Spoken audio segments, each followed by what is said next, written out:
Hello friends, पुन्हा एकदा ग्रुवी style या आपल्या चॅनलमध्ये आपले ग्रुवी स्वागत आहे. अरंबोल बीचवर आम्ही थांबलो आणि दुसऱ्या दिवशी आम्ही काय काय बघितलं ते सविस्तर या व्लॉगमध्ये तुम्हाला बघायला मिळणार आहे. तर प्लीज हा व्लॉग तुम्ही शेवटपर्यंत बघा, तर तुम्हाला कळेल आज काय नवीन दिसणार आहे ते. आता आम्ही आलो आहे समुद्रावर. सकाळचं हे बघा किती सुंदर. खरंच हा समुद्र काहीतरी शिकवत असतो दरवर्षी.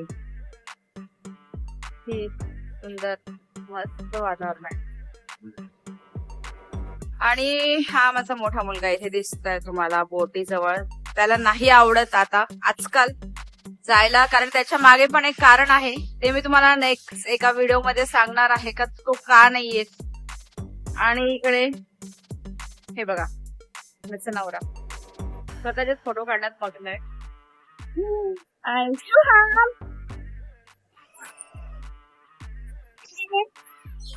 काय करतोय तू? तो ड्रॉइंग बनवतोय.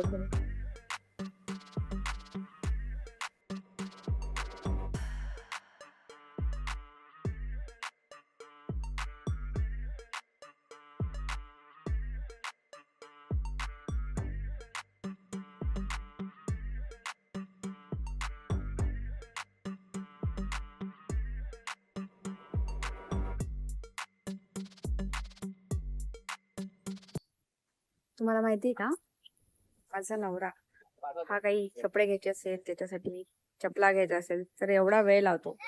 फोटो पण काढायचा असेल तर एवढा वेळ लावतो. स्वतःचे काढून घेतले, पण आता मला काढायचं म्हटलं तर एका जागी बसून काढायचे. हे बघा काय ते बसलाय आराम क्यूब. माझे फोटो काढा म्हणलं तर स्वतः बसून गेला. हे बघा हे दोघं मस्त फिरतात आज. हे खरंच खूप मस्त आहे. हे बघा समुद्र. म्हणजे सांगण्याचं तात्पर्य, बायका उशीर लावता शॉपिंग करायला, फोटो काढायला, पण इथे माझा नवराच खूप शॉपिंग करायला वेळ लावतो आणि फोटो काढायला.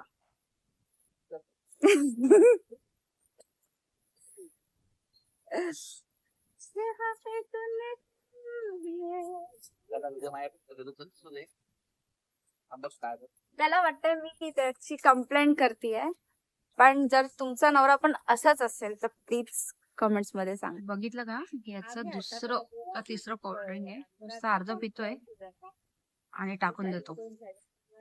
ए स्पृहम, कितवं आहे तुझं कोल्ड्रिंक? कितवं आहे? दुसरं.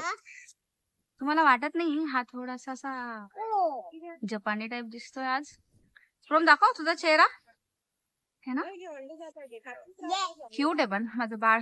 म्हणजे ते एक बाळ बघा मागे काय चाललंय. ते उत्तर आणि दक्षिण ध्रुव आहेत, एक उत्तर तर एक दक्षिण. बाजू में सरको पीने दो पानी. आलं त्याला आजारी पडणार. जेव्हा मुलं मोठे होतात ना तर त्यांचाही विचार घ्यावा लागतो. मग आपण म्हणतो इकडे चला, ते म्हणतात दुसरीकडे चला. म्हणून एक निर्णय कधीच होऊ शकत नाही, खूप वेळ लागतो ते व्हायला.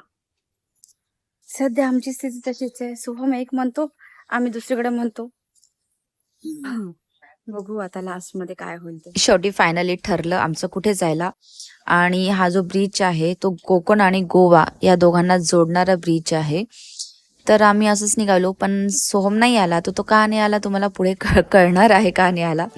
शेवटी आम्हीच फिरायला निघालो. हा आहे गोव्यातला कैरी बीच, नॉट कैरी, कैरी बीच. आणि खूप सुंदर आहे, खूप. आणि हे जे मंदिर आहे ना तुम्हाला मागे दिसतंय, हे आहे आजोबा देवस्थान. ऍक्च्युली बघायचंय मला, काय दाखवते तुम्हाला मी. चला बघूया. खूप मस्त सुंदर. खरंच म्हणजे आम्ही सहज फिरत आलो तर आम्हाला हा बीच दिसला. आणि तुम्हाला वाटेल सोहम का नाही आमच्या सोबत, तर सोहम साहेब थांबले मसाज करण्यासाठी आणि आम्ही आलो आहो इथे तिघच जण फिरायला. मी दाखवते तुम्हाला. तर हा आहे केरी बीच. वाव, शांत, सुंदर आणि निसर्गाने परिपूर्ण असा हा बीच. आय थिंक हा केरी बीच गोवा आणि महाराष्ट्राच्या मध्ये येतो असं वाटतं. इथे कायाकिंग पण तुम्ही करू शकता. हे असे शॅक्स आहे, ते तुम्हाला काही चार्जेस देऊन इथे तुम्ही येऊ शकता. मी तुम्हाला म्हणाली ना, हे कैरी गावात आजोबा, हे बघा आजोबांचं मंदिर. आजोबांचं मंदिर म्हणजे त्यांची एक आख्यायिका आहे. जसं ते आजोबा म्हणजे एका गावात होते, ते राखणदार, खूप वर्ष झाले त्याला. तर ते त्या गावाचं त्यांचं मान्यता आहे का ते राखण करतात तो देव. आणि मग त्याला काही नवस बोललं तर तो पूर्णही करतो. जेव्हा आपला नवस पूर्ण होतो तेव्हा त्याच्याजवळ परत यायचं आणि त्याला एक केळीचं घड अर्पण करायचं. तर अशी त्याची आख्यायिका आहे. आणि त्यांचं म्हणणं आहे की पूर्ण गावाचं रक्षण हे आजोबा करतात, म्हणून याचं आजोबांचं मंदिर इथे लिहिलेलं आहे, आजोबा देवस्थान. तर आतमध्ये कसं आहे मी तुम्हाला ते दाखवते. तुम्ही बघू शकता किती शांत आणि पीसफुल जागा आहे ही. याच्यावरूनच याचं पवित्रता कळते. आजोबा म्हणजे या गावाचे राखणदार. तुम्ही बघू शकता एकदम शांत वातावरण आहे. मंदिराचा परिसरच खूप शांत आहे, पीसफुल.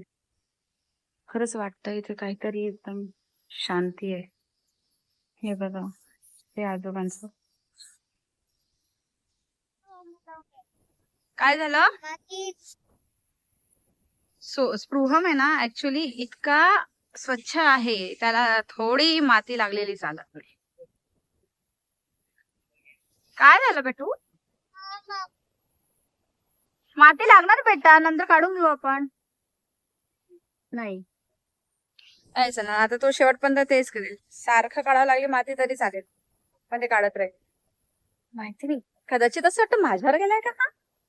कारण मला स्वच्छता म्हणजे तुम्ही बघितलं असेल माझ्या होम टूर मध्ये, नाही आवडत मला. कदाचित तोही तसा असेल, माहिती नाही. इतका मोठा समुद्र आहे, पण कुठे तो शांत आहे, कुठे आहे तो अथांग आहे, कुठे तो खवळलेला आहे. तर आपलं मानवी जे स्वभाव आहे तो पण असंच असतं ना, कधी शांत कधी उग्र. पण समुद्र असं एक आहे, काही वाईट गोष्टी तो मनात आपल्या पोटात साठवत नाही आणि देऊन देतो परत आपलंच आपल्याला परत. म्हणून आपण चांगलं दिलं तर आपल्याला चांगलं मिळेल, वाईट दिलं तर आपल्याला वाईट मिळेल. हा मुलगा माहितीये स्ट्रॉनिकाने पिते, कारण ओरिजिनल तो त्याला ना शाण्याला स्ट्रॉनिकाने, कारण मी त्याच्याने पिलंय त्याच्या बाबाने, म्हणून कोणाचं उष्ट नाही झालं. पी ना स्ट्रॉनी, काय होतं.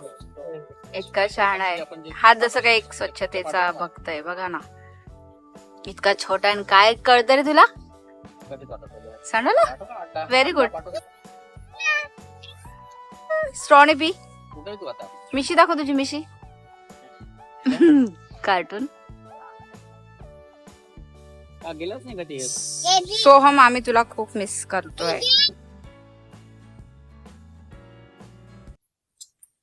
खरं म्हणायचं प्राण्यांना जसे जीव असतो. त्याचा तो भैया आतमध्ये आमच्या रूमचं बेडशीट वगैरे चेंज करतोय. त्याला असं वाटतंय त्याचा तो दादा कुठे गेला. हे बघा, तो आतमध्ये चेंज करतोय सगळं बेडशीट, आणि हाय ते त्याचं बसलाय वाट बघत.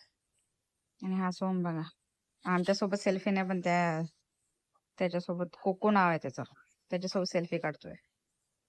कोको. अरे बापरे, हा दुसरा आहे घाला. अरे बापरे, घाबरले मी. हा कोण आहे? ह्याचं नाव काय आहे? किती खरं माणसांपेक्षा ना प्राण्यांनाच खरंच खूप इमानदार असतात प्राणी. कोको. हा पोको. Bye bye Goa. खूप मस्त एक्सपिरियन्स होता हा लोटस सूत्र मधला, रिसॉर्ट मधला. आणि आता बहुतेक आम्ही कोकणात परत जातोय. तोपर्यंत पुढचा व्लॉग बघण्यासाठी बाय बाय.